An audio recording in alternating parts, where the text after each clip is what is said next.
Sir आगे बढ़ते हैं। वो कहते हैं वीटो पावर है वो आईसीसी में भारत को भी हासिल है, और चैंपियंस ट्रॉफी जो है वो अगले महीने पाकिस्तान में होने जा रही है, अगले साल, और उसमें पाकिस्तान भरपूर तैयारी कर रहा है सर। पाकिस्तान, उन्होंने कहा हम नहीं आएंगे, हाँ जी, हम किसी और जगह खेल लेंगे।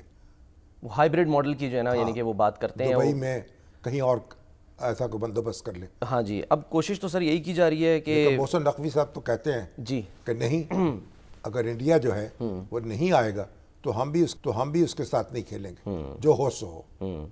हम सर एक्सपर्ट से भी बात करेंगे इस पर कि पॉसिबिलिटी क्या है, क्योंकि पाकिस्तान ज़ाहिर है एक मतलब यानी अच्छा अमाउंट खर्च करके अपने स्टेडियम्स रेनोवेट कर रहा है। कराची, लाहौर, ठीक है ना, यहाँ के स्टेडियम्स बनाए जा रहे हैं, अब वहाँ पर मैचेस होने हैं। लेकिन भारत अगर नहीं आता तो ब्रॉडकास्टर्स का भी बहुत बड़ा इस पर जो है ना वो कहा जाता है कि नुकसान है, क्योंकि ब्रॉडकास्टर्स ज़ाहिर है वो तो क्योंकि जो आगे के तमाशाइयों को जो भारत और पाकिस्तान के दरमियान मैच जो हैं वो अट्रैक्ट करते हैं, सबसे ज़्यादा देखे उनकी जाते जो हैं। व्यूअरशिप होती है और उससे फिर आमदन जनरेट होती है, वो तो सब धरी की धरी रह जाएगी और फीका। यानी आप समझे कि ये यानी बगैर नमक के सालन पका लेंगे आप, वो बेमज़ा सा फीका पकवान होगा। एग्जैक्टली। अब देखिए, पाकिस्तान और भारत के ताल्लुकात जो हैं उनमें तो कोई बात आप यकीन से नहीं कह सकते। अच्छा, आप बहुत अच्छे जा रहे होते हैं, हाथ में हाथ पकड़ के, और अचानक लड़ाई शुरू हो जाती है। अचानक कोई ऐसी डेवलपमेंट होती है कि मूड जो है बदल जाते हैं और तेवर बदल जाते हैं। और अभी आप देखिए कि भारतीय वज़ीर ख़ारजा आए थे। जी हाँ, जयशंकर साहब सर वो इसहाक डार साहब के साथ जब बैठे तो उस वक्त यही मतलब रिपोर्ट हुआ या चमगोइयाँ हुई कि जी कुछ क्रिकेट के ऊपर बात हुई है। नहीं, खाना खाया इकट्ठे, उन्होंने बातचीत की, बड़े अच्छे माहौल में रुखसत हुए और उन्होंने शुक्रिया भी अदा किया। तो तवक्को ये थी कि अब बर्फ़ पिघली है और ताल्लुकात बेहतर होते चले जाएंगे। लेकिन अब मालूम है टीम कहती है हम नहीं आएंगे। अब हो सकता है कोई मरला ऐसा आ जाए कि वो ये नज़रसानी कर लें, लेकिन ये भी हो सर सकता ये जो नवंबर में बाकू में हो रही है COP29, वहाँ पे इम्कानात हैं कि शायद नरेंद्र मोदी साहब कुछ कह से, नहीं शहबाज सकते शरीफ आप। साहब से मुलाकात, हाँ, तो बट यू नेवर नो कि शायद ये कोई कुछ नहीं कह सकते। पाकिस्तान और भारत जो है उनके मामलात ऐसे ही हैं। एक ज़माने में ऐसा था कि मालूम होता था कि बिल्कुल जो सरहदें खुल जाएंगी और हम आज़ादाना आने जाने लगेंगे, वीज़ा फ्री रजीम होगा और हम यहाँ पासपोर्ट दिखा के जा सकेंगे। और हमारा तो देखिए कि मशरक़ी पंजाब में तो हमारी तो जनाब मदद, हमारे जद्दे अमजद वहाँ दफन है, हज़रत शेख अब्दुल नबी शामी, तो उनका मज़ार जो है वहाँ भी हम नहीं जा सके। तो लेकिन वो हसरत रह गई। और इंडिया और पाकिस्तान फिर ऐसे मुल्क हैं जहाँ शहरों का वीज़ा मिलता है। हाँ जी, आपको फिर बताना पड़ता है अगर आपको हर शहर में जाने के लिए वीज़ा लेना पड़ता है। सही। जब जनरल परवेज़ मुशर्रफ गए थे और वहाँ उनका जो उनके साथ जो जर्नलिस्ट में मैं भी शामिल था, सही। तो हमने वहाँ जाके दोस्तों ने कहा कि हम अजमेर होके आते हैं, तो हमने अपनी गाड़ी पे सीटें बुक करा ली अच्छा। अजमेर जाने के लिए। जब हमको बैठे तो एक जो उनके एक इत्तलात के महकमे के एक अफसर थे, उनसे हमने कहा, हमने उनसे जिक्र किया कि भाई हम तो कल जा रहे हैं अजमेर। तो उन्होंने कहा आपने इजाज़त ले ली है, वीज़ा ले लिया है? अच्छा। हमने कहा नहीं, वो तो नहीं लिया। क्यों, उसकी क्या? उन्होंने कहा आप वीज़ा ले लें। हमने कहा अच्छा चलिए हमारा वीज़ा लगवा दें फटाफट, जैसे हम यहाँ करते हैं। अच्छा। महकमा इत्तलात फैसिलिटेट कर देते। उन्होंने कहा नहीं जनाब, हम ये काम नहीं कर सकते। अच्छा, आपको तो वही प्रॉपर चैनल से, कंट्री ऑफ ओरिजिन से वीज़ा लगवाना पड़ेगा। नहीं, वैसे भी यहाँ अगर इजाज़त लेनी है, अच्छा, तो ये नहीं है कि हम फटाफट ठप्पा लगा दें, तो उसमें वक्त लगेगा। तो हम नहीं जा सके, अजमेर नहीं जा सके और वापस आ गए। तो अब ये जो दो मुल्क हैं, क्रिकेट डिप्लोमेसी तो हुई है ना, जैसे आपने अभी ये मुशर्रफ साहब का जिक्र किया, फिर ज़ियाउल हक साहब भी गालिबन यानी कि मैच ज़ियाउल हक तो देखे ना उस वक्त, क्योंकि राजीव गांधी जो थे, इंडिया कुछ नकलो हरकत कर रहा था सरहदों पे, तो उनको उन्होंने पैगाम देना था, को मुलाकात करनी थी उनसे। अब उनका हम आ रहे हैं क्रिकेट देखने के लिए, और वो क्रिकेट देखने के लिए पहुंच गए। हिंदुस्तान क्या करता, मरता क्या ना करता, उनका इस्तकबाल करना पड़ा। और फिर राजीव गांधी को उन्होंने वो पैगाम भी दे दिया जो देना चाहते थे। अच्छा। तो पर अब पाकिस्तान और हिंदुस्तान के मामला जो हैं वो बिगड़ते बिगड़ते संवर जाते हैं, संवरते संवरते बिगड़ जाते हैं। तो काश हमें अकल आए, हिंदुस्तान को सर भी, लेकिन जो अभी ये पाकिस्तान को भी। पाकिस्तान का जो स्टांस है कि जी अगर नहीं आता भारत तो फिर हम भी आईसीसी के किसी इवेंट में नहीं खेलेंगे, और उसकी जो एग्जांपल वो दे रहे हैं वो ये दे रहे हैं कि जी 1996 का जब वर्ल्ड कप हुआ था उसमें ऑस्ट्रेलिया और वेस्ट इंडीज़ ने आने से इनकार कर दिया था श्रीलंका, क्योंकि आपको याद होगा उस वक्त दहशतगर्दी के बड़े मसले थे और एक महीने पहले ही प्रॉब्लम हुई थी।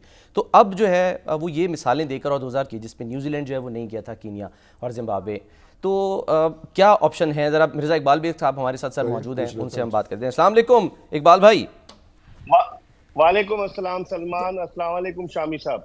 वालेकुम सलाम जनाब। पाकिस्तान में दम है। अब आप कोई दिखाएं ना, कोई रोशनी दिखाएं, क्या करना चाहिए, कैसे आगे बढ़ना चाहिए, या कैसे लड़ना चाहिए, कैसे संवरना चाहिए, कैसे बिगड़ना चाहिए। जी शामी साहब, इस वक्त पाकिस्तान क्रिकेट बोर्ड के चेयरमैन मोहसिन नकवी साहब मौजूदा हुकूमत के ताकतवर तरीन वजीर हैं। वजीर दाखिला भी हैं, पीसीबी के चेयरमैन भी हैं, और उनसे ज्यादा हुकूमत के और कौन करीब जा सकता है। राना सनाउल्लाह तो माजी में कह चुके हैं कि वो चाहें तो वजीर आजम भी बन सकते हैं, लेकिन मोहसिन नकवी साहब को अब हुकूमत से बात करना होगी और हुकूमत को एक वाज़े स्टैंड लेना पड़ेगा, वरना उसके बगैर काम नहीं चलेगा। बहुत हो चुकी इसमें कुछ थोड़ी सी पाकिस्तान क्रिकेट बोर्ड की भी कोताही है। वो जो मुनीर नियाजी ने कहा है कि हमेशा देर कर देता हूं हर काम करने में, तो वो देर पाकिस्तान क्रिकेट बोर्ड ने भी की। अच्छा, स्टेडियम बनाने में, और फिर आईसीसी को ये जो रुकन ममालिक है उन्हें कन्विंस करने में हमने देर की है।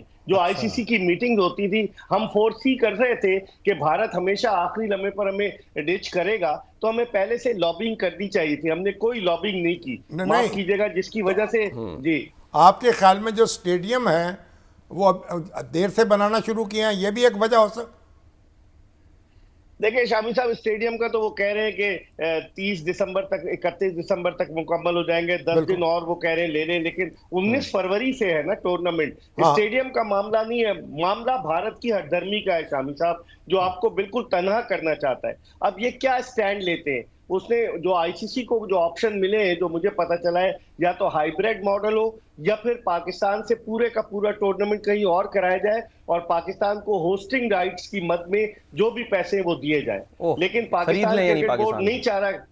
हाँ, खरीद लें, लेकिन खरीदेंगे नहीं, हम बिकेंगे नहीं इंशाअल्लाह ताला। तो अगर पाकिस्तान जो है वो कहता है ठीक है, अगर आप नहीं आते तो ना आए, हम भी आपसे नहीं खेलेंगे, फिर क्या होगा? फिर पाकिस्तान का कितना फायदा होगा? 96 में जैसे नुकसान होगा ब्रॉडकास्टर्स को।